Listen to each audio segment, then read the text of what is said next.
Misi Indonesia bukan sekadar Piala Dunia saja, tetapi melangkaui itu. Ada projek-projek Piala Asia yang akan datang yang juga harus dipersiapkan. Jordi Cruyff ni baru-baru ni kat Barcelona, Faiz. Faham tak? Dia dekat Barcelona, dia sporting director dekat situ. Dia memainkan peranan yang besar dalam membantu Barcelona dalam saat-saat yang sedikit rumit dan sukar dari segi kewangan. Luke de Jong punya era lah dekat Barcelona tu kan. So, dia akan yang bawa Ronald Koeman. Itu aku tak pasti. Could be him. Sebab dia tu rejim juara terakhir rejim Bartomeu kan. Betul. Dan itu adalah era yang mana mereka dah nampak sangat dah tak ada duit dah tentu. Aubameyang on loan. Sebelum tu ada Luke de Jong. Sebelum tu macam-macam lagi signing yang diorang buat lah. I am very curious about what Jordi Cruyff will do in Indonesia. Masa depan cerah Timnas Indonesia, yang bahkan saat ini jadi sorotan media global. Program percepatan kualitas serta perkembangan Timnas Indonesia secara masif dan agresif sedang gencar dilakukan oleh PSSI. Indonesia diproyeksikan jadi negara ASEAN pertama yang menembus Piala Dunia. Bahkan, PSSI mulai membangun proyek jangka pendek dan panjang, agar Indonesia tetap konsisten menjadi negara langganan peserta Piala Dunia. Saya baru bisa mengumumkan technical advisor untuk tim nasional kita, yaitu saudara Jordi Cruyff. Bukan dari kalangan orang sembarangan, inilah sosok penasihat teknis tim nasional Indonesia saat ini, yang baru saja resmi menjabat sebagai penasihat teknis tim nasional Indonesia.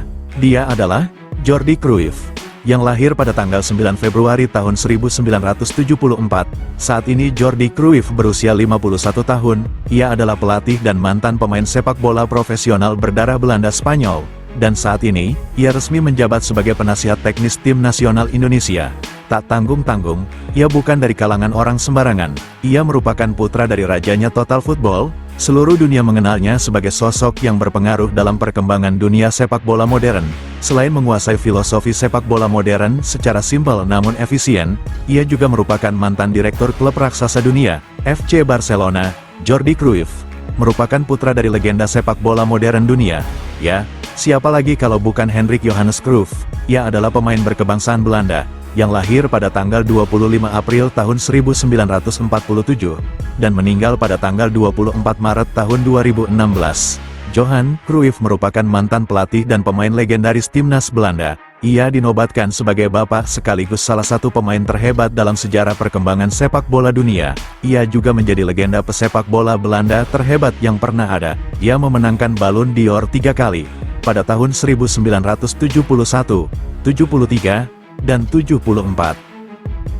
Cruyff adalah sosok pencetus filosofi sepak bola yang dikenal sebagai total football atau tiki-taka, yang sudah diadopsi serta dikembangkan oleh Rinus Michels, hingga turun ke mantan pelatih Barcelona, yakni Pep Guardiola, yang saat ini mengarsiteki tim terbaik di Liga Inggris, yakni Manchester City. Begitu besar pengaruh gaya bermain dan ide kepelatihan Johan Cruyff yang sangat luas, hingga saat ini menular pada Pep Guardiola, bapak dari filosofi total football yang diperkenalkan oleh Johan Cruyff. Saat ini sudah mulai tersebar ke seluruh dunia, yang saat ini juga sudah diterapkan oleh timnas Jepang. Johan Cruyff secara luas dianggap sebagai tokoh paling berpengaruh dalam dunia sepak bola modern. Tak hanya hebat saat menjadi pemain, bahkan ia masuk daftar nama sebagai salah satu manajer tim terhebat sepanjang masa hingga saat ini. Dan beruntungnya lagi, saat ini PSSI di bawah kepemimpinan Erick Thohir mampu melobi salah satu orang paling berpengaruh di dunia sepak bola global, dan ia adalah putra dari Johan Cruyff, bapak dari sepak bola total football, yaitu Jordi Cruyff. Saat ini, Jordi Cruyff resmi menjabat sebagai penasehat teknis tim nasional Indonesia. Indonesia sendiri mulai dari sekarang, sudah mulai melek dan membuka mata lebar-lebar untuk mempersiapkan diri, menatap kuatnya persaingan sepak bola Asia hingga dunia. Dalam hal ini, PSSI mempersatukan seluruh elemen hingga melihatkan sejumlah orang yang memiliki pengalaman profesional tinggi di dunia sepak bola secara global. Perubahan besar PSSI secara totalitas sudah dimulai, dengan perombakan mulai dari bawah hingga ke atas. Hal itu agar Indonesia bisa menciptakan bibit dengan bobot standar tinggi. Mulai dari saat ini, Indonesia akan mulai menyerap dan belajar banyak hal. Bagaimana cara bersepak bola yang benar, menerapkan permainan tim secara simpel namun efisien, demi kemajuan sepak bola Indonesia yang mulai mempersiapkan diri di persaingan sepak bola dunia. Kita memerlukan individu-individu yang memang bisa menjadi bagian kita membangun program-program besar kita ke depan. Technical advisor untuk tim nasional kita, yaitu saudara Jordi Cruyff.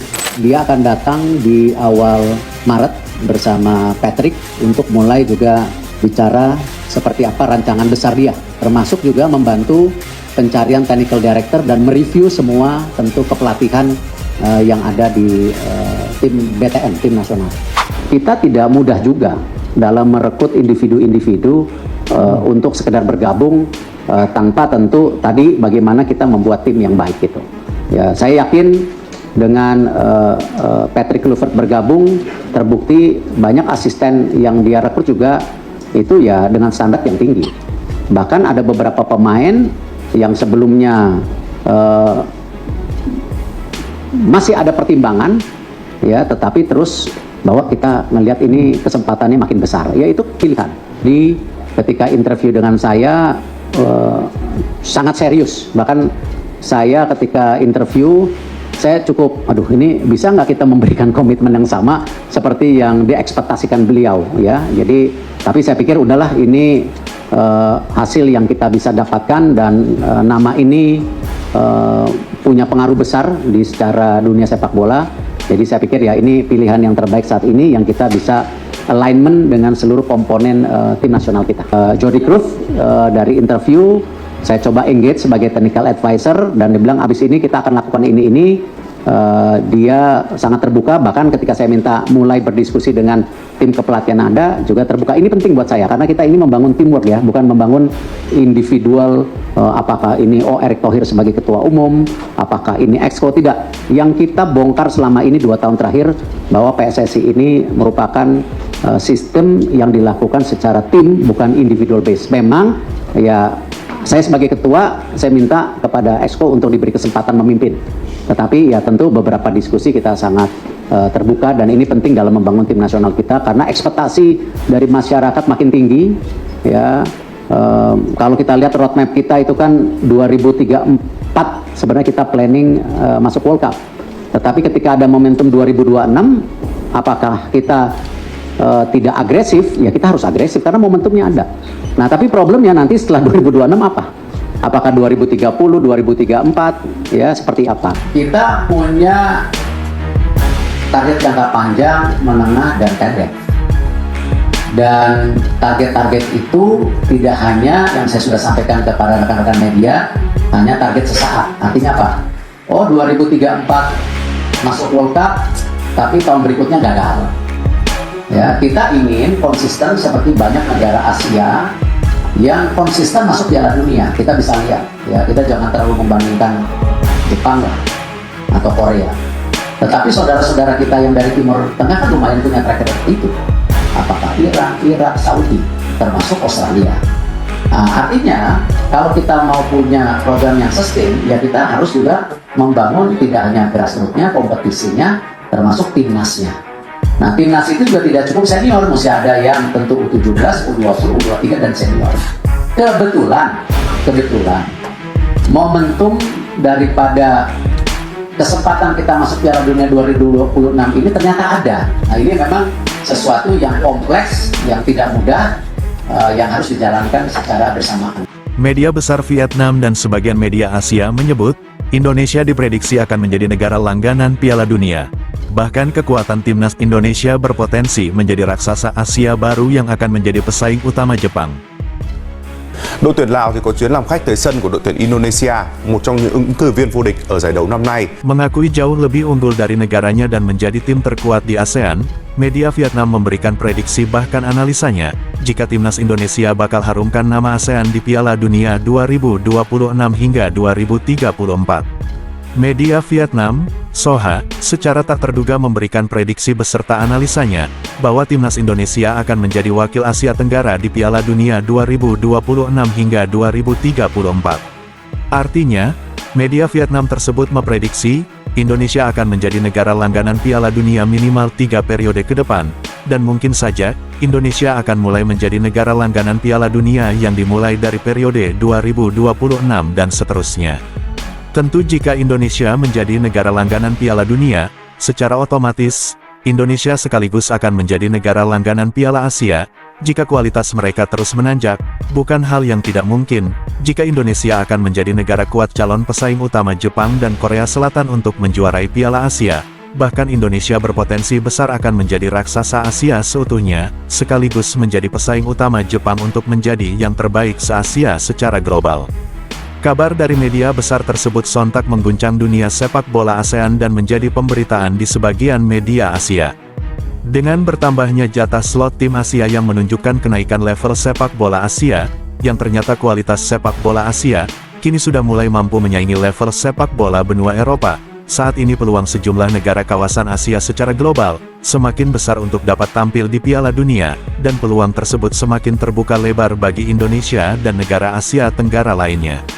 Prediksi tersebut disampaikan oleh media besar Vietnam, Soha, yang mengatakan bahwa, Indonesia adalah tim dengan performa terbaik di Asia Tenggara saat ini, dan menjadi salah satu raksasa Asia secara global. Hal itu sudah terbukti, mereka mampu bersaing dengan para raksasa Asia di grup C yang merupakan grup paling sulit dari semua grup yang berada di kualifikasi Piala Dunia zona Asia. Bahkan, mereka mampu menyingkirkan Arab Saudi yang notabene merupakan salah satu raksasa Asia, sekaligus menjadi negara langganan Piala Dunia. Tidak hanya pencapaian itu saja, bahkan, timnas Indonesia juga disebut berpotensi besar kembali dapat menyingkirkan Australia untuk memperebutkan urutan 2 di grup C. Mengingat materi pemain berkualitas Indonesia yang saat ini sudah sangat baik, bahkan materi pemain berkualitas mereka akan masih terus bertambah, potensi kekuatan Indonesia terus menunjukkan perkembangan yang begitu cepat bahkan dengan waktu yang singkat, sekelas tim yang baru terbentuk seperti Indonesia, namun mereka mampu bersaing dengan para raksasa Asia, bisa dibayangkan dengan prediksi nyata, bagaimana jika potensi mereka di kemudian hari dengan materi pemain yang sama bahkan terus berkembang. Bukan hal yang mustahil jika Indonesia akan mengancam kekuatan Raja Asia yang sekaligus merupakan salah satu raksasa dunia, yakni Jepang. Kekuatan timnas Indonesia diprediksi akan terus berkembang, mengingat mereka baru terbentuk dan baru beradaptasi. Dengan materi pemain yang mendukung, Indonesia hampir dipastikan menjadi salah satu negara Asia yang bakal menjadi negara langganan Piala Dunia. Setidaknya hal itu akan terjadi mulai 2026 hingga 2034. Setelah periode tersebut, semua tergantung dari federasi mereka, bagaimana cara mempertahankan kekuatan sepak bola Indonesia itu sendiri. Itulah kutipan media besar Vietnam Soha.